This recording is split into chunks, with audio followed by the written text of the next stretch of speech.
प्रिय दर्शकों नमस्कार। मेरे चैनल स्पिरिचुअल गीतेश में आप सभी का स्वागत है। आज का विषय है त्रिकाल संध्या। जीवन को यदि तेजस्वी बनाना हो, सफल बनाना हो, उन्नत बनाना हो तो मनुष्य को त्रिकाल संध्या जरूर करनी चाहिए। प्रातःकाल सूर्योदय से 10 मिनट पहले और 10 मिनट बाद में, और दोपहर को 12 बजे के 10 मिनट पहले और 10 मिनट बाद, और सायंकाल को सूर्यास्त के 5-10 मिनट पहले और बाद में। यह समय संधि समय कहलाता है। इस समय किया गया प्राणायाम, जप, ध्यान, मंत्र बहुत ही लाभदायक होता है। जो मनुष्य इस संधि का लाभ लेकर मंत्र जप पठन करता है, उसको उसको उसके चक्र द्वार को खोलने में सहयोगी होता है। मनुष्य की छुपी गई शक्तियां जागृत होने लगती है।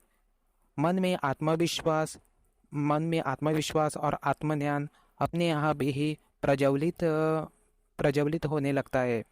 सामान्य दृष्टि से संध्या माने दो समय का मिलन होता है, और तात्विक दृष्टि से संध्या का अर्थ है जीवात्मा और परमात्मा का मिलन।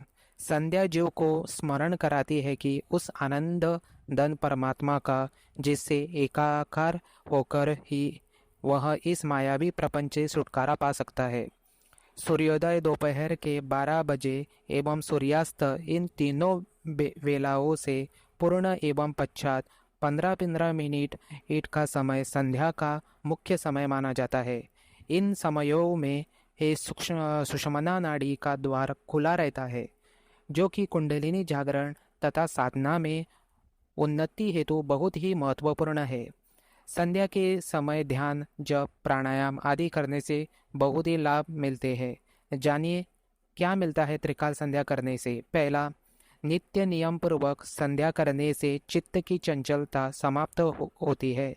धीरे धीरे एकाग्रता में वृद्धि होती है। दूसरा, भगवान के प्रति आस्था, प्रेम, श्रद्धा, भक्ति, अपनापन उत्पन्न होता है। तीसरा, अंतर प्रेरणा जागृत होती है, जो जीव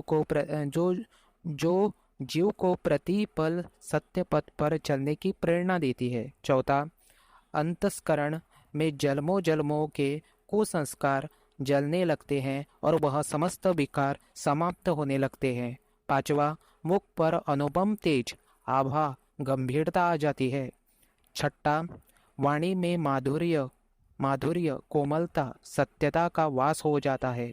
सातवां, मन में पवित्र भावनाएं, उच्च विचार एवं सबसे और सबके प्रति ही सद्भाव आदि सात्विक गुणों की वृद्धि हो जाती है। आठवां, संकल्प शक्ति सुदृढ़ होकर मन की आंतरिक शक्ति बढ़ जाती है। नौवां, हृदय में शांति, संतोष, क्षमा, दया, प्रेम आदि सद्गुणों का उदय हो जाता है और उनका विकास धीरे धीरे होने लगता है। 10वां, प्राय मनुष्य या तो दीनता का शिकार हो जाता है या अभिमान का। ये दोनों ही आत्मोन्नति में बाधक हैं। संध्या से प्राप्त आध्यात्मिक बल के कारण संसार के प्रति दीनता नहीं रहती, और प्रभु कृपा से बल प्राप्त होने का उसका अभिमान भी नहीं होता। 11वां, प्रातःकालीन संध्या से जाने अनजाने में रात्रि में हुए पाप नष्ट हो जाते हैं। दोपहर की संध्या से और प्रात यानी सुबह से दोपहर तक के सायंकालीन संध्या से दोपहर से शाम तक के पापों का नाश हो जाता है। इस प्रकार त्रिकाल संध्या करने वाला व्यक्ति निष्पाप हो जाता है। संध्या करते समय जो आनंद प्राप्त होता है वह वर्णनीय यानी वर्णातीत होता है। हृदय में जो रस की धारा प्रभावित होती है उसे हृदय तो पान करता ही है। प्राय सभी इंद्रियां तन्मय होकर शांति लाभ भी प्राप्त करती है। संध्या से शारीरिक स्वास्थ्य में 4 चांद लग जाता है। संध्या के समय किए गए प्राणायाम सर्व रोग नाशक और महा औषधि होते हैं।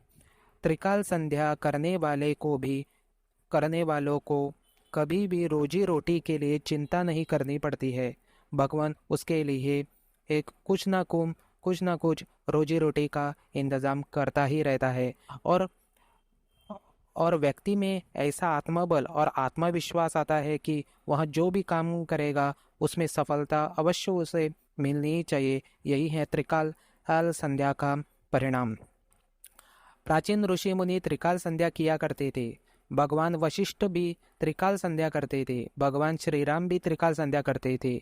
भगवान राम दोपहर को संध्या करने के बाद ही भोजन करते थे।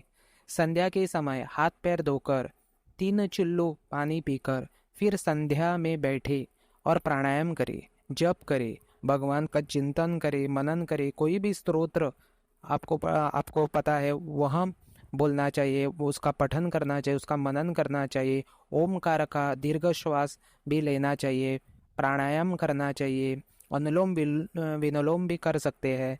वही मानसिक रूप से कर ले तो भी ठीक है, लेकिन प्राणायाम जब ध्यान जरूर करना चाहिए।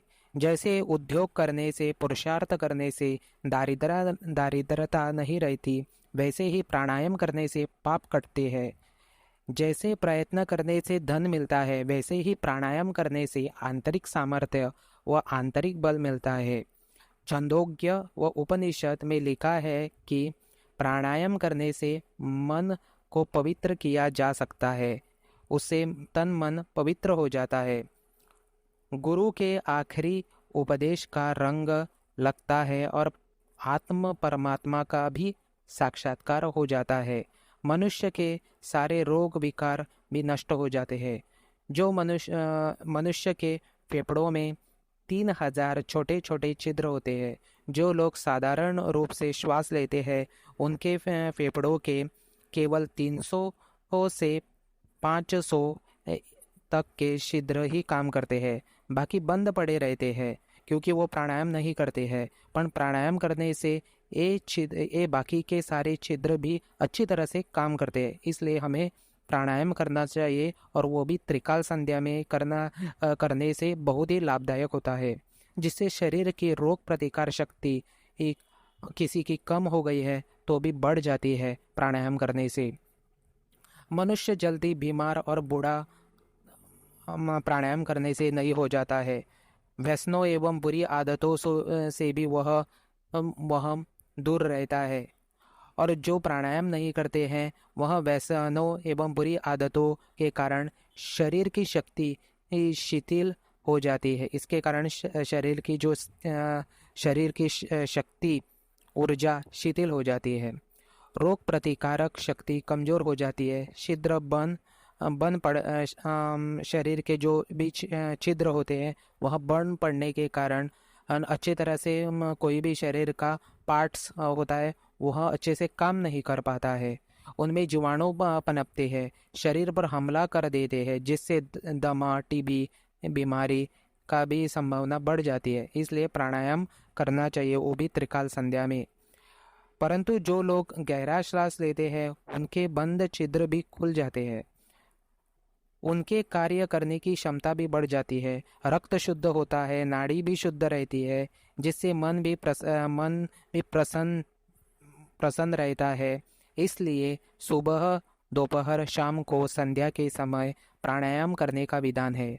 प्राणायाम से मन विकार पवित्र हो जाता है। मन में एकाग्रता प्राप्त हो जाती है। मनुष्य में बहुत बड़ा सामर्थ्य आ जाता है।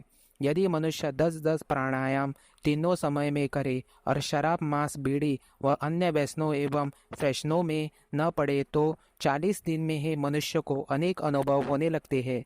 केवल 40 दिन प्रयोग करके देखिए, शरीर का स्वास्थ्य बदला हुआ होगा, मन बदला हुआ मिलेगा, जठराग्नि प्रदीप्त हो जाएगी, आरोग्य एवं प्रसन्नता बढ़ेगी, स्मरण शक्ति में जादुई विकास होगी।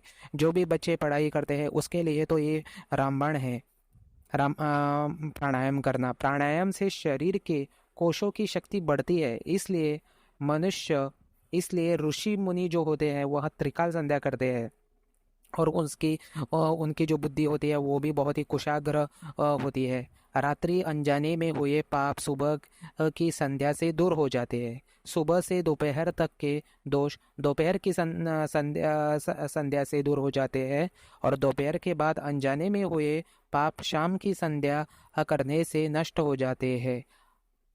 अंतस्करण पवित्र हो जाता है। मन के सारे बुरे विचार, बुरे ख्याल हर सब पवित्र हो जाते हैं और मन प्रफुल्लित हो जाता है, सामर्थ्य आ जाता है, आत्मविश्वास आ जाता है। आजकल लोग संध्या करना भूल गए हैं, निद्रा के सुख में लगे हुए हैं। ऐसे करने से जीवन शक्ति को नष्ट कर डालते हैं। प्राणायाम से जीवन शक्ति का, बौद्धिक शक्ति का, स्मरण शक्ति का विकास होता है। स्वामी रामतीर्थ, एक कहानी में बताया गया है कि स्वामी रामतीर्थ प्रातःकाल में जल्दी उठते थे, थोड़े प्राणायाम करते थे और फिर प्राकृतिक वातावरण में घूमने जाते थे, यानी जॉगिंग वगैरह करते थे। परमहंस योगानंद भी ऐसा ही करते थे। स्वामी रामतीर्थ बड़े कुशाग्र बुद्धि के विद्यार्थी थे। गणित इनका प्रिय विषय था। जब वे पढ़ते थे तो उनका नाम तीर्थराम था। एक बार परीक्षा में 13 प्रश्न दिए गए थे, जिनमें से केवल 9 हल करने थे। तीर्थराम ने 13 के 13 प्रश्न हल कर दिए। नीचे एक टिप्पणी यानी नोट लिख दी कि 13 के 13 प्रश्न सही है, कोई भी 9 जांच लो। इतना दृढ़ था इनका आत्मविश्वास। और यह कारण था प्राणायाम और त्रिकाल संध्या का चमत्कार।